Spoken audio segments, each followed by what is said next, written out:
Good morning, everybody. I'm Edwin Rosell. Now I'm going to present the fire extinguisher training. Okay. After this training,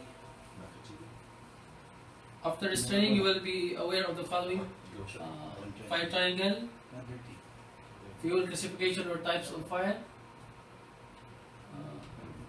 types of fire extinguishers, right fire extinguishers for a type of fire, and how to use fire extinguishers. Okay. So, in fire triangle,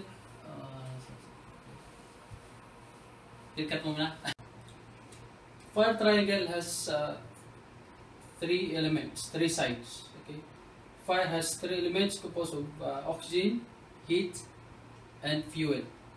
Removing of this one side of this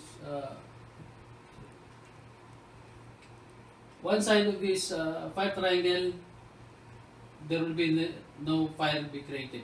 Okay, if you remove heat, and just oxygen and fuel, there is no fire will be created. Okay, that's the function of fire extinguisher, to remove one side of this triangle in order to eliminate the fire. Okay. As a fire safety, it's the most basic.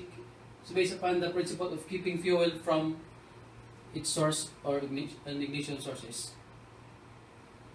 Okay. There are also classifications of fuel. Okay. It's classified according to its burning fuel. For example, woods, combustible materials, liquids, liquid fires, electrical fires,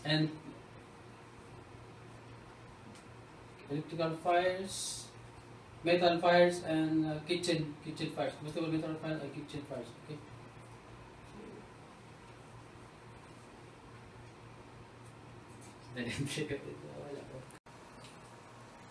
Fuel classifications.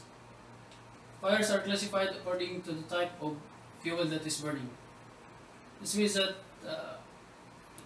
there are different classes of fires. For example, solid fires, liquid fires, electrical fires, combustible metal fires, and kitchen fires. Okay. Each class of fire has a specific or right fire extinguisher to be used for each class of fires. If you use the wrong type of fire extinguishers and the wrong class of fire, you might make matters worse. For example, if you use water fire extinguisher on electrical fires, then you will be electrocuted. So it will cost your life. Okay. So it's very important to understand the four different fire fuel classifications. Okay. So I said the four different fuel classifications are the solid fires, which are the combustible materials like papers, woods. In short, all solid fires. Then which is the Class A fire. Class A fire is solid fire. That's what the one I mentioned ago. And Class B fires, the liquid fires like kerosene, fuels, gasolines, grease, and all these things. The type C fires is the electrical fires. Any fires in the presence of electricity, that is electrical fire. The fourth one is the type D fires, which is combustible metal fires, like combustible metal fires, all metals that is combustible. Okay. Now we are going to examine and to study the fire extinguishers. Okay. So there are three types of fire extinguishers. Just stay a minute, okay? The water fire extinguishers, APW, which means automatic pressured water automatic pressurized water fire extinguishers. This EPW will be found in older buildings, particularly in the public hallways. They will also be found in the computer laboratories. It is important to remember, however, that computer equipment must be disconnected from its electrical. So you can use this water fire extinguishers even for the computers, but you have to remove first the electrical power. Okay. The next one is the carbon dioxide fire extinguisher, which is called CO2. So it is used to extinguish electrical fires and also for the liquid fires. As you notice, you will notice in the labels it is written there class B and C. That means it can be used for electrical fires and liquid fires.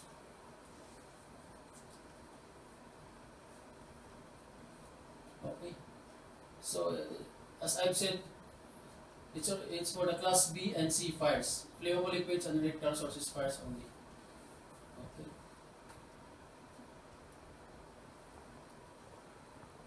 The third one is the dry chemical fire extinguishers. Nagre-record tayo.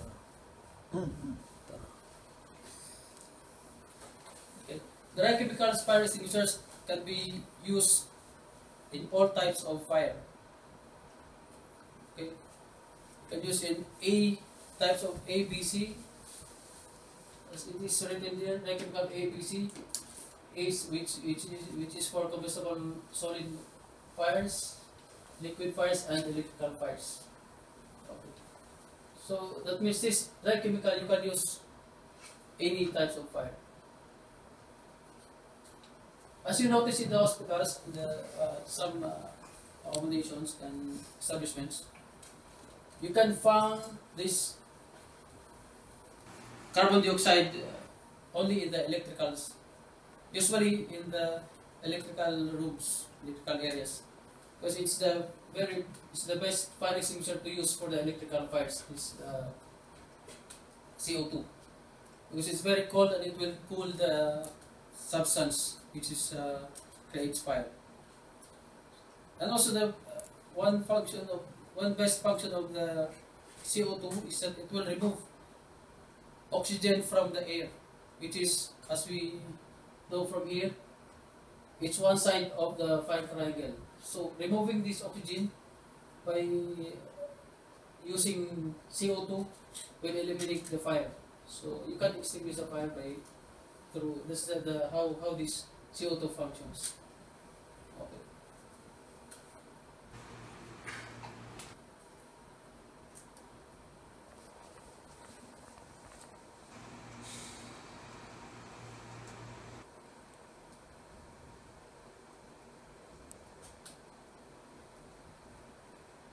Okay, how to use the fire extinguishers? It's easy to remember how to use fire extinguishers by just remembering the acronym of PASS. Okay, PASS first, P stands for pull the pin. This pin is the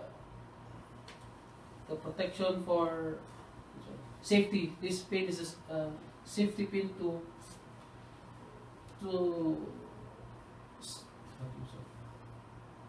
stop the lever to be accidentally pressed, because this lever is the part of the fire extinguisher which you are going to discharge the agent. Once you press this one, you apply force to this lever, the agent inside will be discharged. Okay.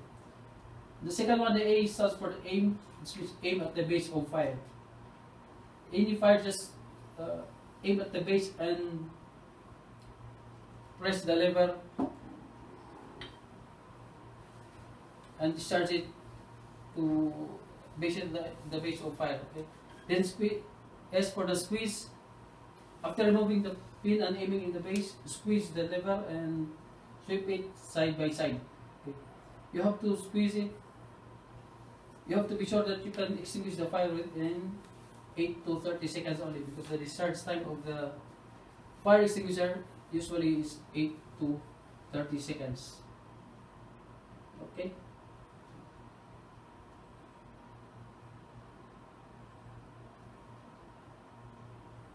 Okay. You have to sweep the nozzle side by side in order to until the fire is completely out. And after that, don't just leave the area. Just be sure that the fire is fully extinguished by checking it, verifying it that there is no remaining fires, small fires, and wait for the fire department or civil defense to come.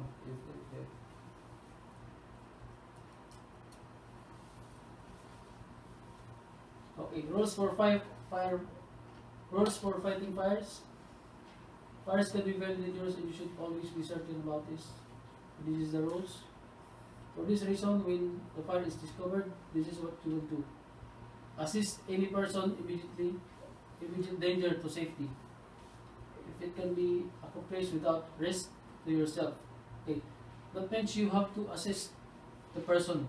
If you can help the person to evacuate in the nearest road, exit route, and bring him here to the assembly point, then do it. But it will risk your life. Just call the expert for this to do the things. Okay. Second one is to call 911 or activate the building fire alarm. Okay. The fire alarm will notify the fire department and other building occupants and shut off the air handling system to prevent the spread of smoke. Okay. So you have to call 911, and at the same time, you have to press the brake glass. You have to break the glass and in order to alarm the entire building, so that the occupants in the other side will be notified, will know that there is alarm, there is fire alarm, and they will evacuate the building if necessary. Okay.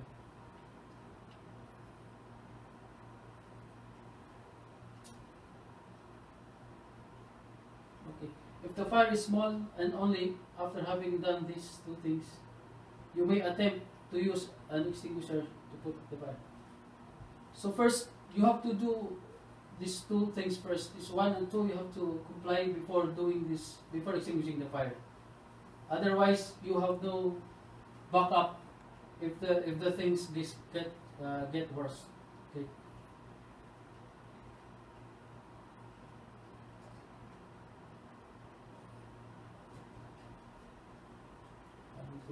Stop na. For fighting fires. Okay. To summarize, we have discussed already about the fire triangle, types of fire, class of fire, the right fire extinguisher for the specific fire, and the rules for fighting fires. Okay. So if you have any question, you can just feel free to ask, so that I can, before we end this training, so that we can interact each other, and it will be clear for you before you leave from this area, before you finish. Okay, that's all. And thank you, and good day.